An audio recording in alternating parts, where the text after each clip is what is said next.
Following the flooding, there are problems at the pump.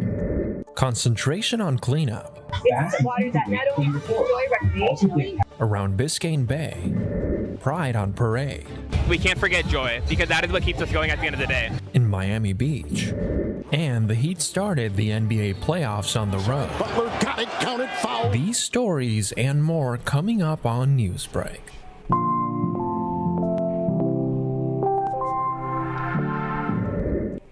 Hello, South Florida. I'm Samantha Gutierrez. I'm Elena Keen. Today is Monday, April 17th, 2023.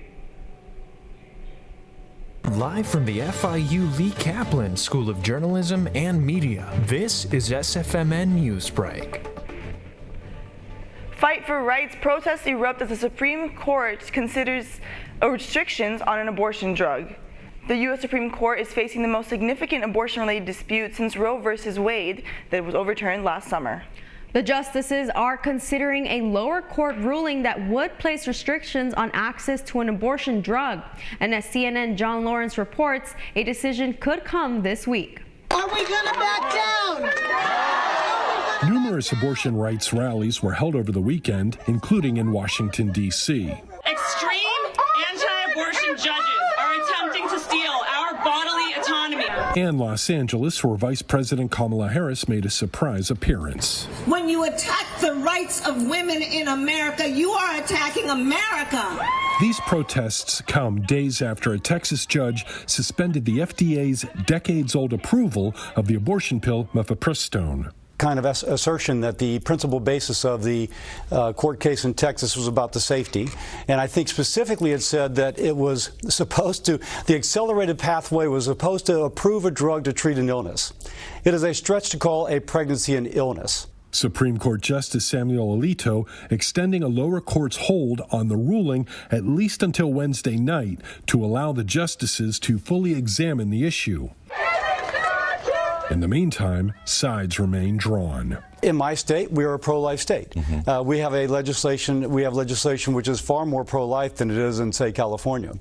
But the Californians keep their law, and we keep our law, and that's the way it's going to work out nationally. If any Republican thinks that voters have simmered down on the abortion issue, they are wrong. It's going to that is going to continue well into the next presidential race. I'm John Lawrence reporting. A massive flooding. More storms are in this week's forecast.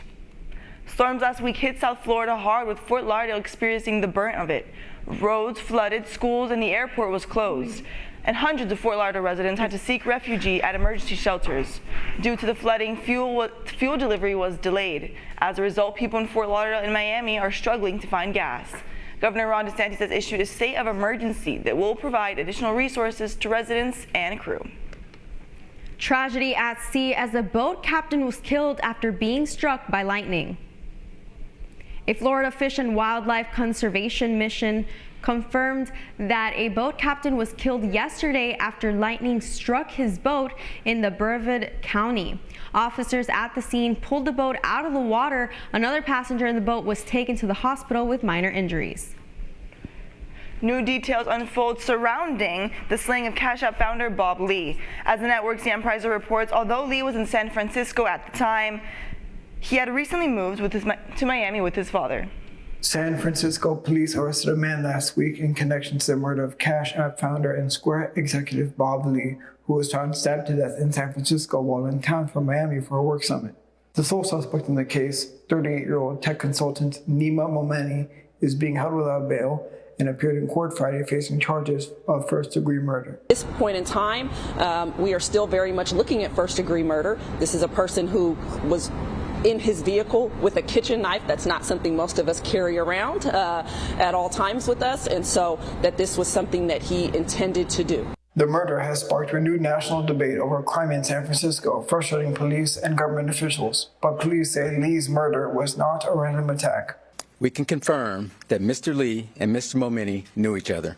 San Francisco's District Attorney Brooke Jenkins called out Elon Musk for unfairly using this case to criticize the city's grip over crime. I must point out that reckless and irresponsible statements like those contained in Mr. Musk's tweet that assumed incorrect circumstances about Mr. Lee's death serve to mislead the world in their perceptions of San Francisco and also negatively impact the pursuit of justice for victims of crime. Possible motives surrounding the murder are emerging, including the fact that Lee was with the suspect's sister shortly before his slaying. Two men appear to have been connected through Mr. Momeni's sister, and that she is somebody that Mr. Lee knew for some time, and that he was in her home prior to the murder, and that's where the two men were together before they left her apartment.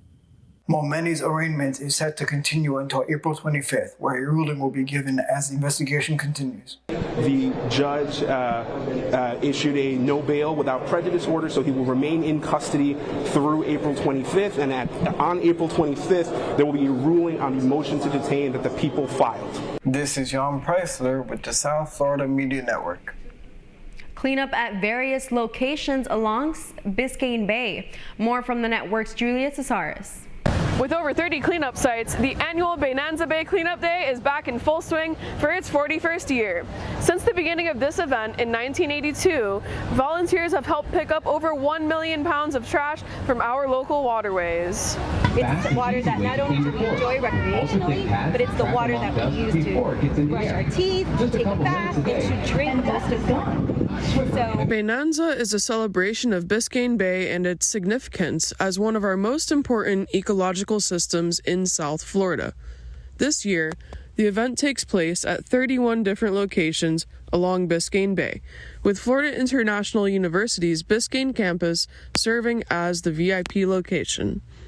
Bonanza has such a special place in my heart. I've been doing it since I was a kid, all throughout elementary, middle school, high school, collecting those community service hours, and it's always such an experience here to see all of the different sponsors and vendors here and sharing this memory that we'll have and looking forward to. In lieu of celebrating Earth Day early, the city has come together once more to take community action.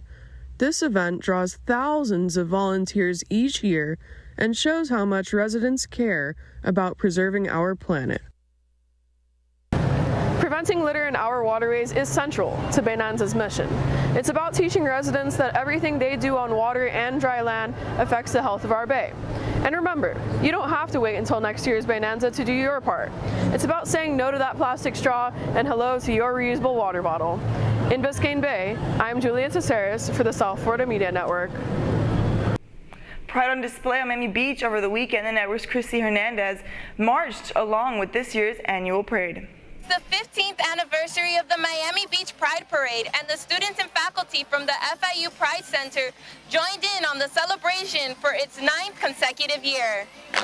For the past 2 weeks, Miami Beach has been celebrating 15 years of Pride, kicking things off with the Pride flag raising ceremony on March 31st, and concluding the festivities with a parade on Sunday, April 16th. Pride itself started as a rebellion, right? It started as a revolution. But on the other hand, as we do so much advocacy work, as we, for example, protest on the Capitol, do sit-ins, we also have to have joy. We can't forget joy, because that is what keeps us going at the end of the day. Despite concerns over the recent anti-drag show legislation, growing stronger together was not only this year's Pride theme, but a reminder that there is a large support for the LGBTQIA community. Being able to come together in community and celebrate what we are and how we're proud to be ourselves. Being seen, not hiding, being everywhere, everything all at once. They will know we are here. The FIU Pride Center participated once more in the Pride Parade, but this year was the first time entering the float competition. Sunday morning, FIU students gathered at 9 a.m. in the heart of the Art Deco district at the Wilsonian. They were greeted with Pride swag, a breakfast buffet, and the support of the new FIU president. And the commitment of FIU to grow as an institution, particularly on the rights and needs of LGBTQ plus standards, a process that involves listening to all of you here and all of you that support this cause. If you would like to get involved in next year's Pride celebration, reach out to pridecenter@fiu.edu or visit miamibeachpride.com. I'm Christy Hernandez with the South Florida Media Network. The Marlins try to make it 3 in a row against the Diamondbacks. That's the head, and so is this story. Bears off on the 3. Butler the court length after the rebound, and Adebayo's there. Big names get bucked off the court in a fiery match between the Heat and Milwaukee. Newsbreak will be back in 2 minutes.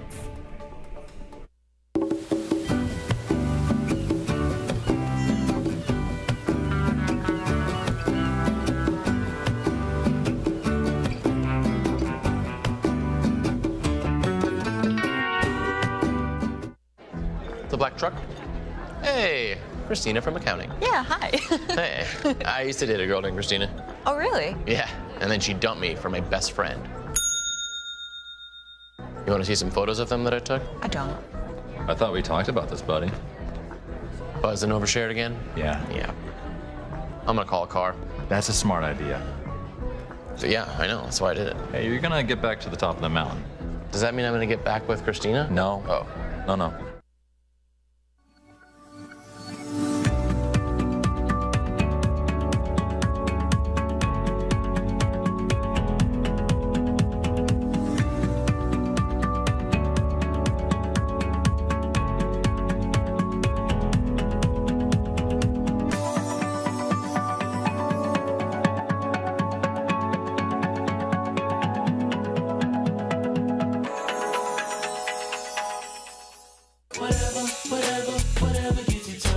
There are a lot of ways to reach out to a friend about their mental health.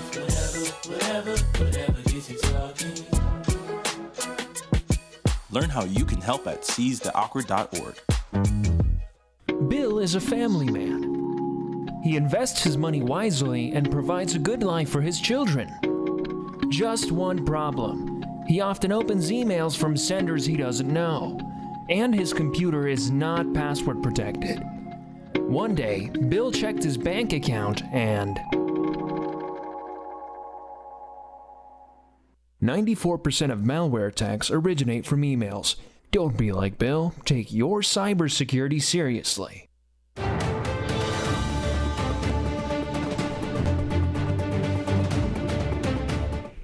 In one of the hottest games of the season, the Heat and the Bucks faced off in playoffs, but ended up losing key players in the fight. The Heat showing some fire after beating the #1 seed Milwaukee Bucks in the first game of the playoff series. But it came at the cost for both teams as they lost one of their star players. The Bucks lost Giannis Antetokounmpo in the first quarter of the lower back injury, but is expected to return the next game. The Heat lost Tyler Hero shortly after a broken hand injury and is expected to make a full recovery in 6 to 8 weeks. But despite the Heat's setback, they were able to maintain the lead throughout the whole game with a few close calls for a comeback. The final score was Heat 130 and Bucks 117. The Heat will stay in Milwaukee for the second game of their playoff series on Wednesday at 9 p.m.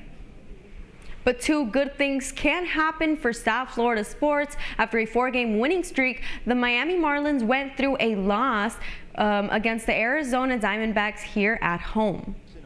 In a game that was riddled with mistakes, this is the second loss for the Marlins. Ace pitcher Sandy Alcantara starting the Diamondbacks had a 1-0 lead in the second inning, but extended it further with 4 runs in the 6th. The final score was Diamondbacks 5, Marlins 0. The Fish are expecting the San Francisco Giants today at 6:40 p.m. for the 3-game series. You're watching SFMN Newsbreak. We'll be right back.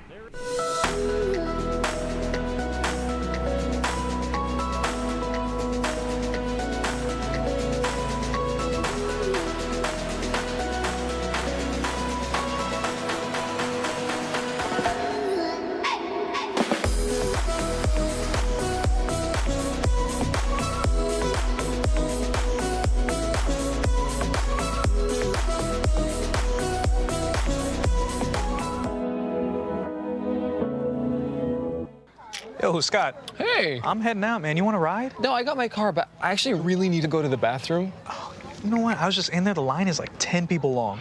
You know, I think I'll just...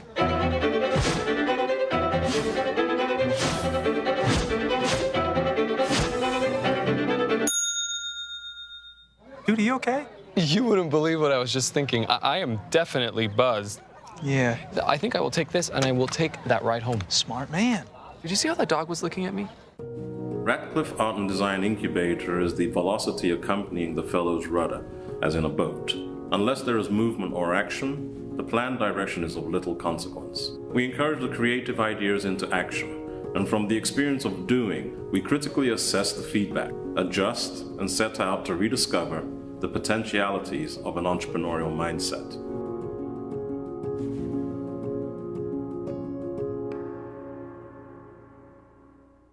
STEM is precise, no margin for error. Dare to forget that. Dare to have fun with it. Get weird with it. Dare to send those old STEM theories flying past the neighbor's house into outer space. Dare to program something internet-breaking, record-breaking. Dare to blow their minds. Dare to learn the difference between sedimentary and metamorphic rock. Go find those rocks. Dare to keep daring. Dare to STEM. Check out She Can STEM to get started. That is all the time we have for Newsbreak. I'm Elena Key. I'm Samantha Gutierrez. Get more news anytime at sfmn.fiu.edu.